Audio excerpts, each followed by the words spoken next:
ہمارا پڑوسی اور سولر سسٹم کا چوتھا سیارہ سرخ مارس، جسے رومنز نے اس کی سرخ رنگت کی وجہ سے جنگ کے دیوتا مارس کے نام پر یہ نام دیا۔ کیا یہاں انسان رہ سکتا ہے؟ اور رہ سکتا ہے تو کب تک جانے کا ارادہ رکھتا ہے؟ اور سویلائزیشن کیسی ہوگی؟ دوستو، زندگی کے لیے سب سے اہم چیز آکسیجن ہے، لیکن یہاں تو 95% کاربن ڈائی آکسائڈ ہے جو زندگی کا دشمن ہے۔ تو ہم آکسیجن کہاں سے حاصل کریں گے؟ دوستو، مارس پر کاربن ڈائی آکسائڈ وافر مقدار میں پایا جاتا ہے۔ ہم اس سے بھی آکسیجن ایکسٹریکٹ کر سکتے ہیں، اور اس کے علاوہ لیکوڈ آکسیجن بھی سپلائی کیا جا سکتا ہے۔ اس کے بعد سوال اٹھتا ہے کہ ہم وہاں کھائیں گے کیا؟ وہاں تو ہر طرف بنجر زمین ہے، اور پانی کہاں سے حاصل کریں؟ تو دوستو، یہاں اناج اگانے کے لیے انڈور آرٹیفیشل لائٹنگ سسٹم بنایا جائے گا۔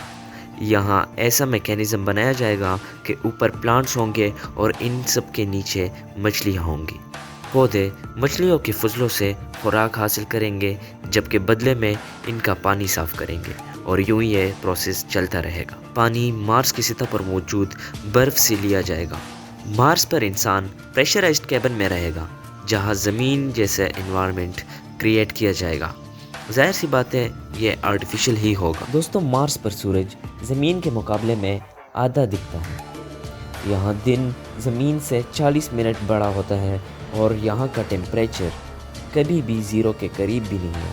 مارس کا ایوریج ٹیمپریچر -55 ڈگریز کے برابر ہوتا ہے، جبکہ یہ پولز پر -153 ڈگریز تک بھی جاتا ہے۔ یہاں سال زمین کے 2 سالوں کے برابر ہوتا ہے۔ یہاں زبردست قسم کے مٹی کے طوفان آتے ہیں۔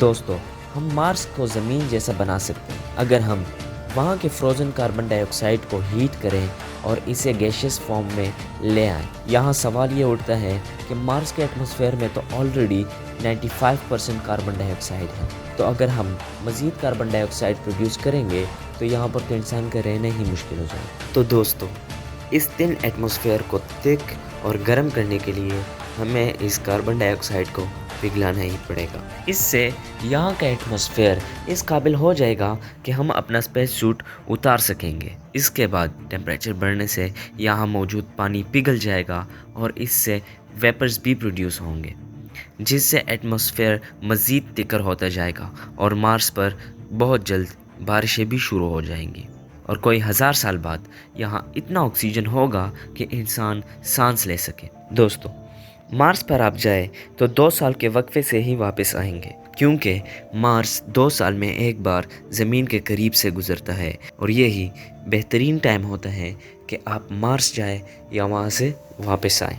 انسان 2024 یا 2025 تک مارس پر جانے کا ارادہ رکھتا ہے۔ اب یہ تو وقت ہی بتائے گا کہ انسان وہاں پر جا کے کالونی بنا سکیں گے، وہاں پر سروائیو کر پائیں گے یا نہیں۔ آپ بتائیں، آپ کو ہماری یہ ویڈیو کیسی لگی؟ اگر آپ کو ویڈیو پسند آئے تو ویڈیو کو لائک کیجئے، چینل کو سبسکرائب کیجئے۔ آپ سے ملتے ہیں کسی اور ویڈیو میں، تب تک کے لیے اللہ حافظ۔